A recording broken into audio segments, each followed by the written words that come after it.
Standing guard over the Imperium for 10,000 years, Cadia has fallen.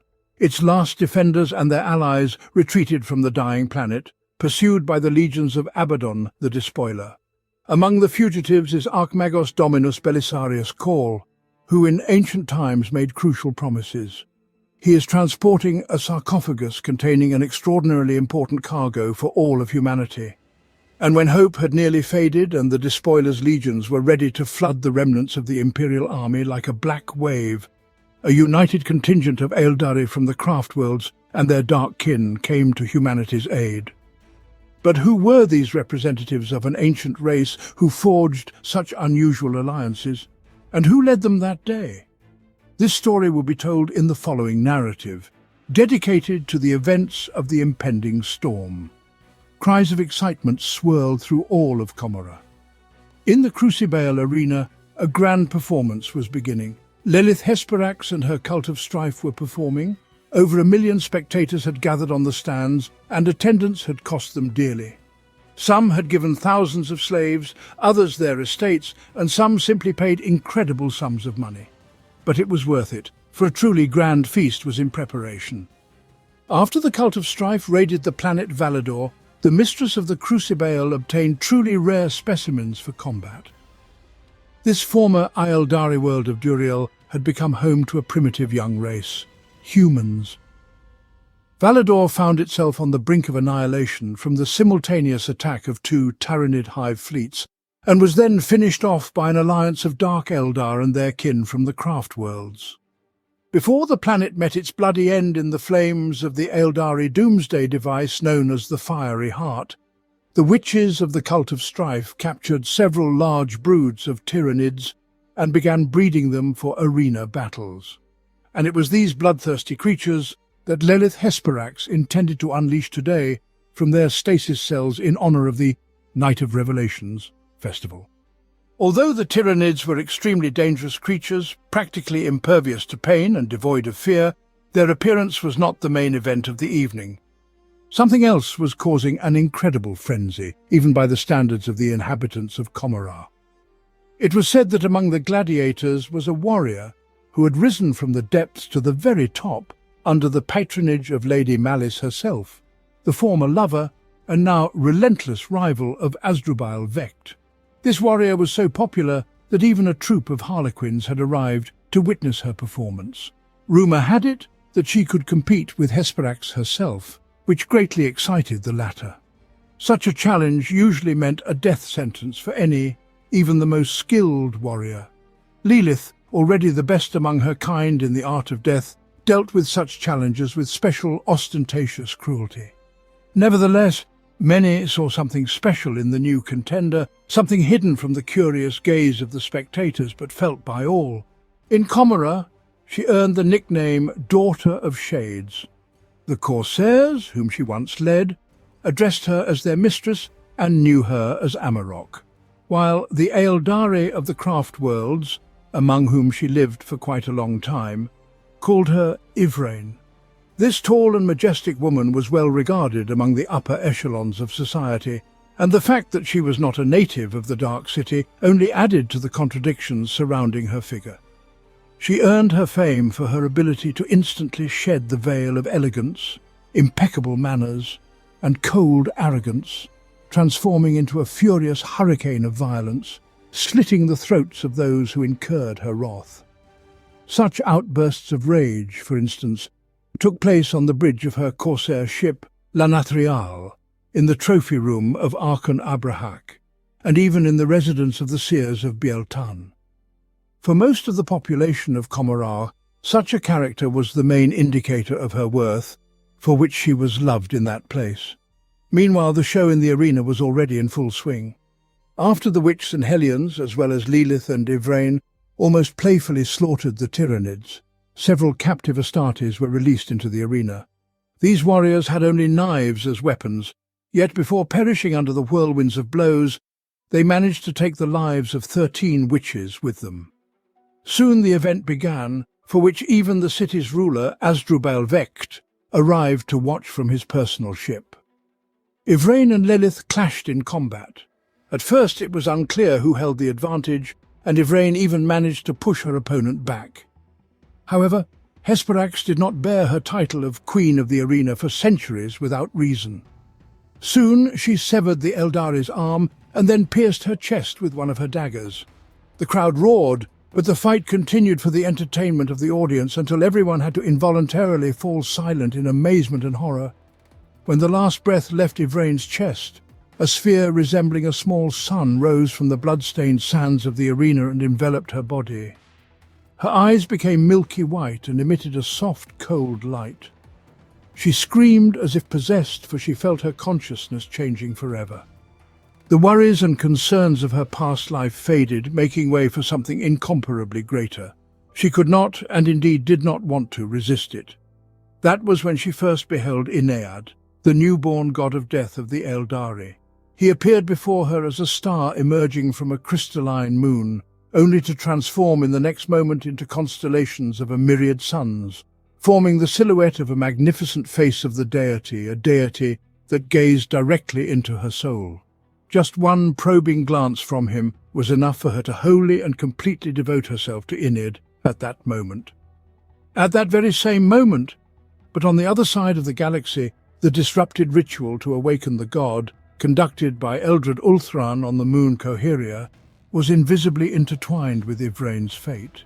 By the will of unknown forces, life left her precisely at the moment of the god of death's ascension. Such a convergence of Empyrean energy and real matter proved so resonant that it resulted in a warp quake. In an instant, across the entirety of Comera, dozens of spires collapsed, entire districts folded like paper, and titanic statues and towering edifices cracked and crumbled. Millions of Dark Eldar perished instantly, but those who survived faced a fate far worse than suffocating under the rubble or being crushed by debris. This surge of psychic energy at the heart of the Dark City led to irreversible consequences. The fragile fabric of reality was torn asunder. Quickly grasping the situation, Asdrubal Vecht immediately departed the arena, flying to his residence, not forgetting to instruct his subordinates to deal with the suddenly revived Yvraine. A brawl ensued, during which the Kabbalite warriors opened fire to kill, not missing the opportunity to target those fleeing spectators they had previously marked as part of the power struggle in Comera.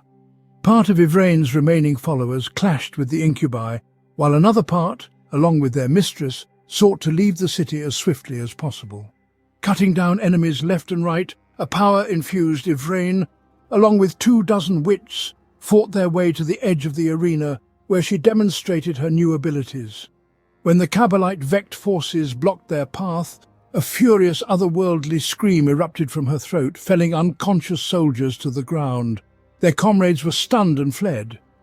The mysterious forces resembled psychic abilities, which meant there was a risk that the demons of Slaanesh would break into reality.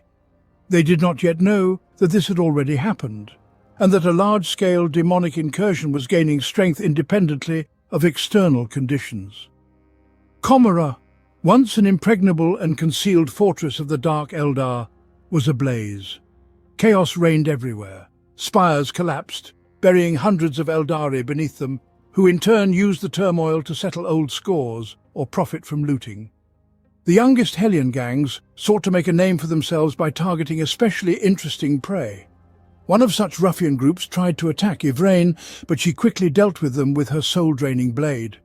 At that moment, she realized that the souls of the fallen were not being consumed by the maw of Slaanesh, as the Dark Elder feared, but were moving in an entirely different direction, towards her new god.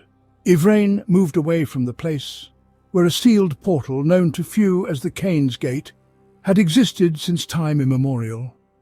It was kept closed using secret incantations to prevent guests from the warp from entering the city.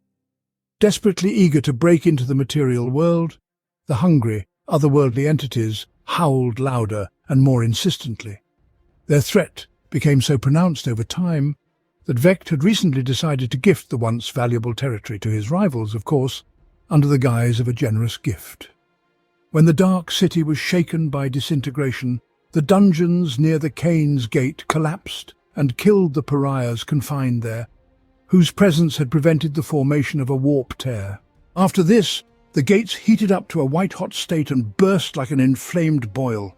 Hordes of demons poured into Commorragh, tearing into crimson shreds everyone who crossed their path. When Yvraine was blocked by Vect's hired incubi, she prepared for a long and bloody battle from which none of her companions might emerge alive. However, behind the executioners, a scarlet shadow flashed, decapitating 2 of them at once. Soon heads began rolling by the dozens. Along with this unexpected saviour, other incubi, dressed similarly to their leader in scarlet armour, gathered their harvest. Visarch, as he introduced himself to Yvraine, did not come here to claim the glory of killing her, but rather to protect her and continue the journey together, all in the name of Ynnead.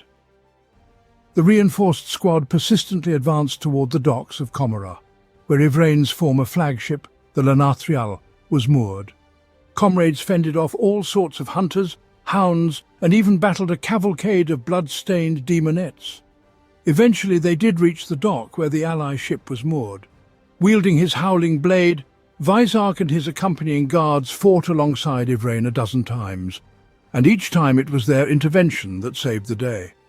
However, she did not have time to adequately thank the mysterious warrior, except to express her gratitude in words, albeit with notes of some distrust. While Commorragh drowned in chaos, Yvraine finally reunited with the corsairs who once raided under her command. As soon as the Lanathrial departed from the docks, Vect's ships rushed in pursuit. Asdrubal would never forgive the Ealdari for her defiance. She needed to be spectacularly destroyed, or else there would inevitably be those who would question his authority. But that is another story.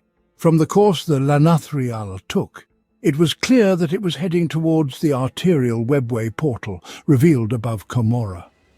However, the path to it was soon blocked by Vect's nimble fighters. The pirates then approached one of the smaller passages, through which only small frigates could pass as closely as possible, and at the last moment performed an incredible maneuver, turning the ship at an apparently impossible angle. The bow of the ship plunged into the portal, but the Lanathrial itself and most of the crew perished in the collision, flying into the darkness of space. Only those on the captain's bridge and adjacent rooms survived: Yvraine, Visarch, their comrades, and several squads of corsairs. Thus they entered the webway to face new danger. From the darkness, thousands of hungry eyes already watched them. The deeper they penetrated the mist-veiled corridors of the webway, the more distinctly sounded the maddening song, tormenting both mind and soul, and soon the cold austerity of the tunnels was replaced by absolute anarchy of shapes and colours. The space itself was distorted. The squad moved sometimes on the floor, sometimes on the ceiling, sometimes finding themselves jumping along the walls and vaults. Soon the instigators of these changes made themselves known. They were the demons of Slaanesh, led by the Mask.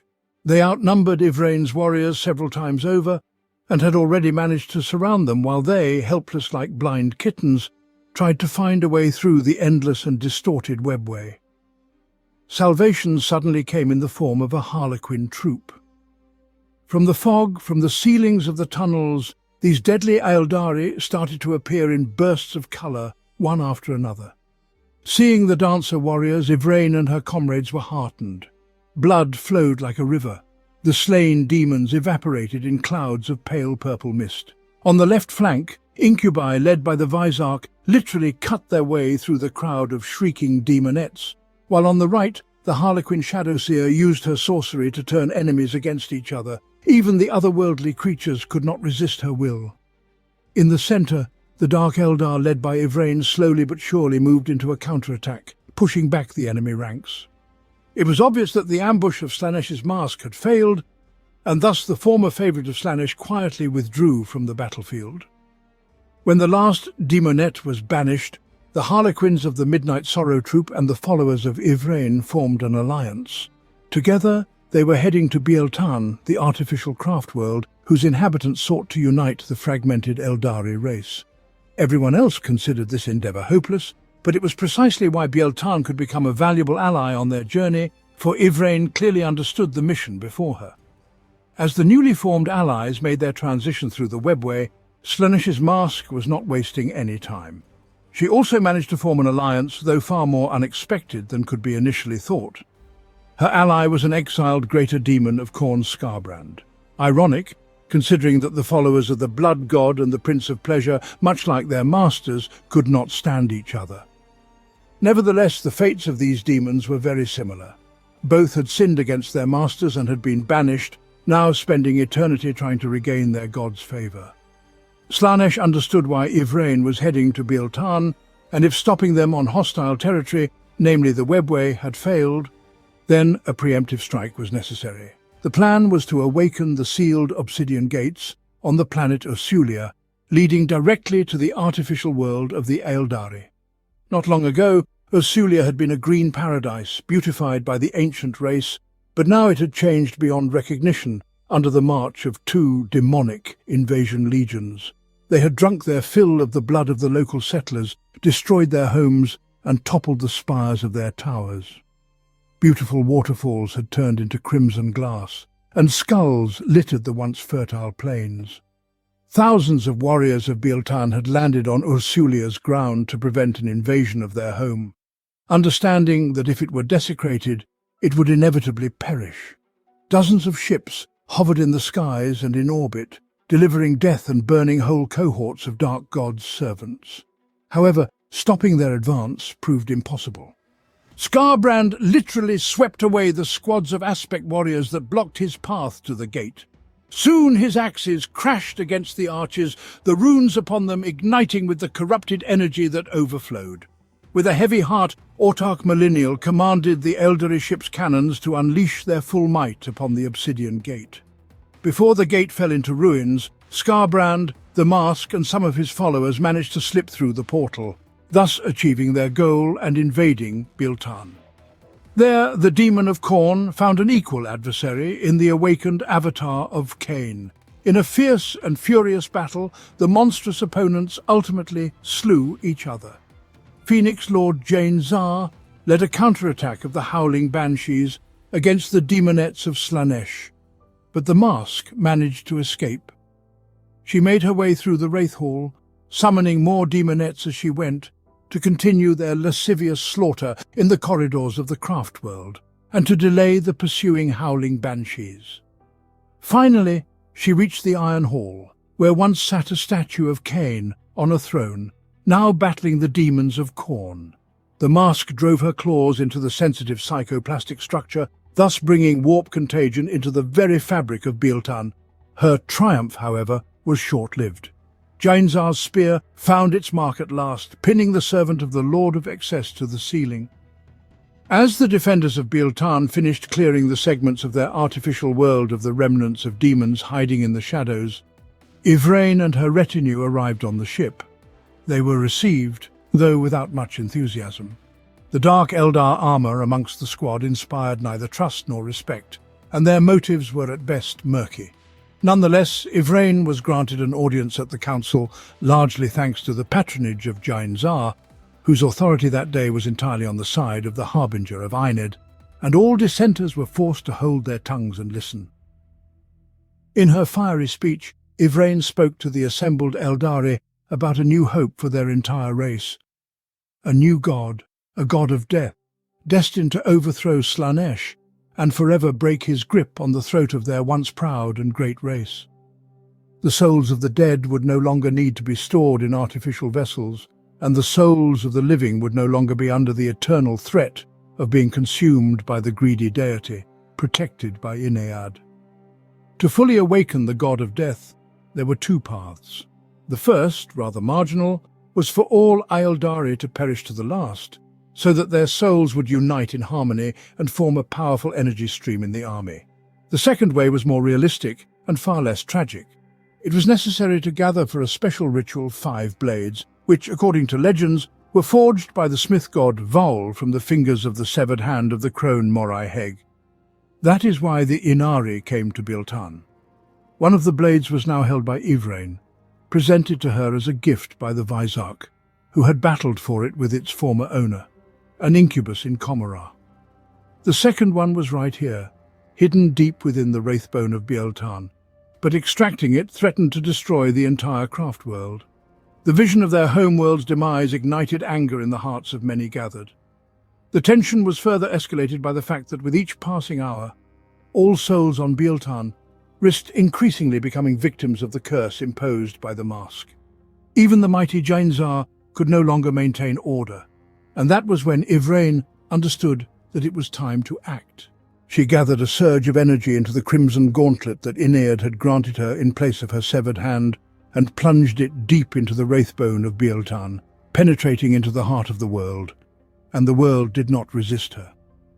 When she withdrew her hand, it already held a blade of extraordinary beauty, but there was more. Along with the blade, from the depths of the world emerged a whirlwind of psychic energy that engulfed everyone present. The weakest of the Eldari began to claw at their eyes and bash their heads against the floor and walls. Even the Visarch felt the powerful impact of the burst. When the powerful light finally dimmed, the council beheld the Incarn, the avatar of the god of death Ynnead, whose influence had already been wrought upon reality through Yvraine's actions. Many of those present fell prostrate before the majestic and terrifying being in purple armor, embodying both male and female features in equal measure. Others hurried to leave, tormented by doubts regarding the nature of this newly appeared entity. They feared it was just another trick of She Who Thirsts, but they were mistaken, and many saw this truth. Thus, the crimson ranks of the Inari grew with fighters from Biel-Tan. Most of those who sided with Yvraine were dire avengers from the Shrine of the Silver Blade, where even the Visarch had once belonged, and where, under his guidance, Yvraine had mastered the path of war. About 60 warriors abandoned the traditional colours of their craft world, and after just a few minutes of meditation, psychically altered the structure of their aspect armour to match the shades of Yvraine's robes and the Visarch's armour. There were also warriors from other aspects who joined the Inari, citizen militia, several squads of grav tanks, and even detachments of silent Wraith Guard. They received the greatest chance of truly living again, as the power of Ynnead made their transition from the shattered Infinity Circuit better than any Spirit Seer or Spirit Stone could achieve. They perceived the world almost as if they were alive. Jainzar and her howling banshees, almost in full strength, also joined the Inari. All the newcomers heeded Yvraine's words about a new hope for their race, and were ready to bring about a new dawn for their once mighty and ancient civilization. Meanwhile, the great ancient seer of Ulthwé, Eldrad Ulthran, observed Yvraine's actions. It was he who initiated the awakening of Ynnead, and though he was on his homeworld at that moment, he felt and saw the awakening of the Incarn. He also saw that the situation on Biel-Tan was grim. Although the Eldari managed to prevent the complete collapse of their craft world by dividing it into several smaller ships, they faced a long task of purging their home of corruption, and there could be no talk of their former glory in the near future. Many blamed these events on Yvraine and her followers, especially those originating from Comorra. Several times, they even had to defend their lives from assassination attempts. Therefore, Ulthran opened a warp gate from the webway directly to Ulthwé, which they followed, leaving Biel-Tan behind. The warp entities would have relished in their tantalizing souls, but the mere presence of the Incarn, who eternally followed Yvraine, made them avert their eyes in horror and flee. Even the Chaos Gods themselves could not gaze upon him. He was pure anathema to them. Therefore, the journey was relatively safe, and Yvraine's army soon emerged onto the territory of Ulthwé to be greeted by Ulthran and his loyal followers. This move brought the Inari one step closer to acquiring another sword, located on one of the ancient worlds of the Eldari, Biel-Tan, which, according to the Visarch, was stuck at the boundary between the material world and the Eye of Terror. In honor of the unexpected arrival of the entire Inari army on their world, the other seers of Ulthwé convened a war council. Yvraine and her followers demanded the inhabitants of this craft world assist them in their quest, but they reacted quite aggressively, aware of what had transpired on Biel-Tan and doubting the nature of the Ynnead Incarn. However, Yvraine's followers from Biel-Tan responded resolutely to the hostility of the Ulthwé seers. In response to accusations and words of doubt, they recounted that although their home truly suffered greatly from the apotheosis of the Ynnead, they believed the damage could be repaired, though they doubted they could ever forgive Yvraine herself. But despite this, since she is the emissary of Ynnead, they would follow her unconditionally. And most importantly, they finally had a way to rid themselves of the curse of Slaanesh and a chance for Biel-Tan to lead their race into a new era of resurgence.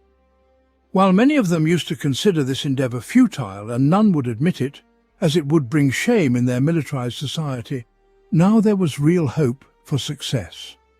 Though this was a strong argument from their mouths, almost none of the seers heeded their voice.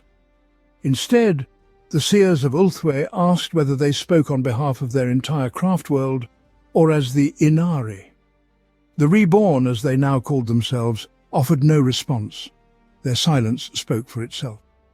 As verbal sparring continued, typical Eldari allusions to well-known myths and societal morals escalated into veiled insults and even outbursts of anger. The Seer Council of Ulthwé deemed that Eldrad, Yvraine and her followers were perhaps the worst of all detrimental phenomena for their race, and although they had altered the vision of possible futures, the cost was too high, and their actions were so rash that they could not be trusted at all. They also removed Eldrad from his high position in the council, a blow more devastating than the sharpest blade. His already half-crystallized bones felt even heavier, for he understood that his influence on the fate of the Eldari race had waned, and throughout his life spanning 10 millennia he had strived for nothing but to save his people. Now, the ancient seer had only his wisdom to offer Yvraine, and in this desperate moment the doors of the hall were flung open. Through the webway gates in the aft section of the craft world came a delegation from another artificial world. The diplomatic corps hastened towards the dome of crystal seers. When the sombre warriors in tall helms entered under its arches, finding the council in full swing, a smile once again spread across Eldred Ulthran's face. The enigmatic soldiers were clad in the colours of the legendary craft world Altanzar. During the fall of the Eldari, their artificial world and all its escort ships found themselves on the border of the Eye of Terror, and soon they were all dragged into the otherworldly dimension of the warp. There they survived until Phoenix Lord Morgan Ra, a native of Altanzar, undertook an expedition into the warp and brought the remnants of the fleet back into the material world. Since then, all Altanzar inhabitants gained a grim reputation, with many believing they now served the interests of Slaanesh rather than the Eldari race, a mere rumour born out of fear and misunderstanding. Acting as Altanzar's ambassador was Agentilian the Onyx Blade, at whose feet spun Gearinx, a feline familiar enhancing the Psyker's abilities, choosing its companion on its own. She declared that their people were bound to return to the Eye for a higher purpose, though she herself could not ask this of her kin. Amidst the council of Ulthwé's outraged cries and accusations, she drew her blade and stated that she entrusted her soul to Yvraine and Ynnead, then slit her throat. Her Gearinx chose Yvraine as its new master, and her soul remained with her forever. In that moment, all Altanzar warriors pledged allegiance to the Inari. Due to this dramatic moment, the atmosphere grew so charged that the seers of Ulthwé began to pronounce their incantations aimed at the Inari, and their guards were ready to clash with the newcomers. It seemed that the brutal bloodshed of the Eldari's fall would repeat once again.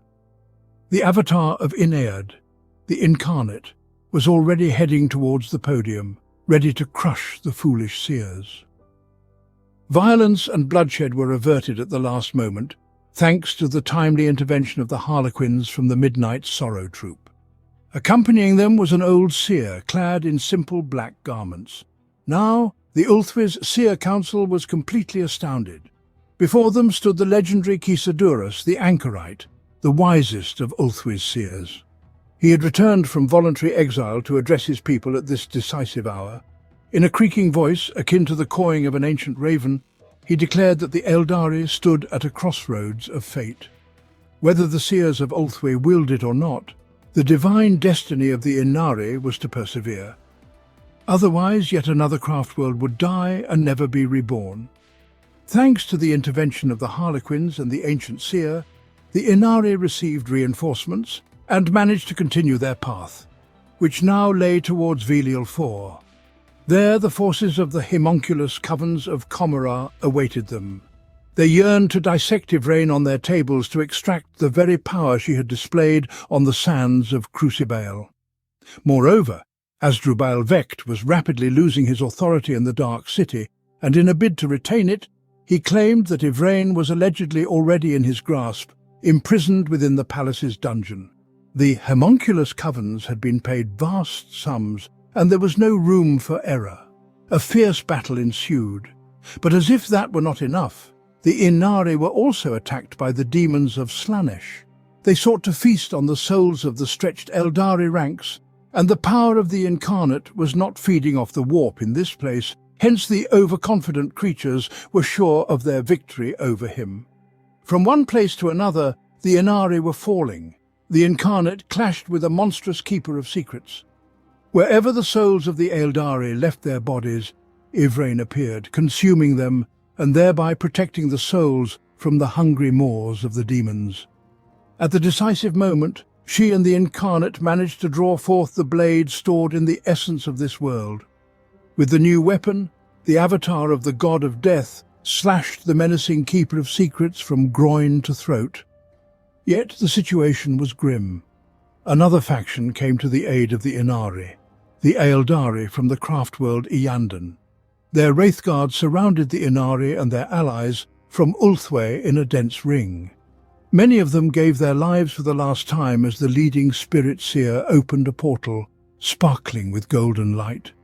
Through it, the depleted army of Ynnead's followers retreated to the craft world Ynnead.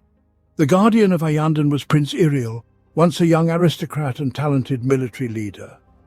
Pride led him to leave his home in voluntary exile, for after crushing the fleet of chaos that threatened Ynnead, he received only reprimand instead of gratitude for momentarily leaving the craft world unprotected during the battle. This allowed torpedoes from Chaos Lord Calarax's flagship to take tens of thousands of Eldari lives. During his wanderings, he and his followers soon gained fame as fearless corsairs, proving their might in countless battles, and Iriel himself became a much less proud and wiser leader. When a Tyrannid hive fleet threatened to crush Ynnead's defenders and consume his home, Iriel could not remain indifferent, and returned, delivering a crushing blow to the Tyrannids. However, Ynnead's losses were so severe that now the majority of their army consisted of various wraith constructs. Since then, Uriel and his fleet have been the guardians of Ynnead. However, few know that the Spear of Twilight, which he acquired during his exile, crippled his soul, marking him with a sinister fate, and from that moment he was doomed to die. The question was only when, but it did not take long. It happened soon after the arrival of the Inari. Ynnead was under attack from hordes of the servants of the Plague God, and Iriel with his loyal warriors fought on the front line. But this time, Yvraine did not come to plead, but summoned her former Corsair allies from Comora, who struck at the rear of the Plague Fleet, whose flagship was a massive space hulk housing the leader of the demonic rabble, the great and unclean Garagugulgor. Iriel fought against him while Ynnead's fleet, fending off attacks, retreated from the pursuit of Nurgle's minions. But he could not overcome this mighty foe and perished. Covered in demonic ichor, the laughing demon hurled his body towards the retreating Eldari. When Iriel's corpse was recovered and brought to Ynnead, the halls of the craft world echoed with the wailing of thousands of Eldari. But their mourning was not destined to last long. Yvraine, seeing the sorrow of the proud people, called upon Ynnead and through him restored the prince to life, cleansed of curses and corruption, stronger than ever before. Opening his eyes, Prince Iriel joined the Inari, and his spear turned out to be the fourth blade that Yvraine had been searching for here. After Iriel's miraculous rebirth, an emergency council of the elders was convened, with the primary topic being the new incursion of chaos into the galaxy. After lengthy and heated arguments, the Eldari finally agreed that their only chance of salvation was the aid of the numerous human race, which, with its sheer numbers, could push back the demons and their servants. Otherwise all would perish, including the Ealdari, and their souls would go directly to the feast table of Slaanesh. Therefore, the Inari, whose ranks have been bolstered by a large contingent from Iyanden, embark on another journey through the webway to the moon of Claesus, where the remnants of the defenders of fallen Cadia and the Adeptus Mechanicus under Belisarius' call are preparing to make a final stand against the Black Legion. Yvraine strikes a pact with Archmagos Call and Inquisitor Greyfax, the main clause of which is that they will revive an ancient hero who will lead the human race. An alliance between humans and Xenos was forged, after which they together dive into the webway and head toward Macragge in Ultramar.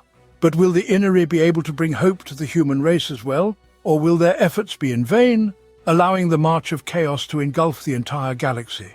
This remains unknown even to the wisest of seers,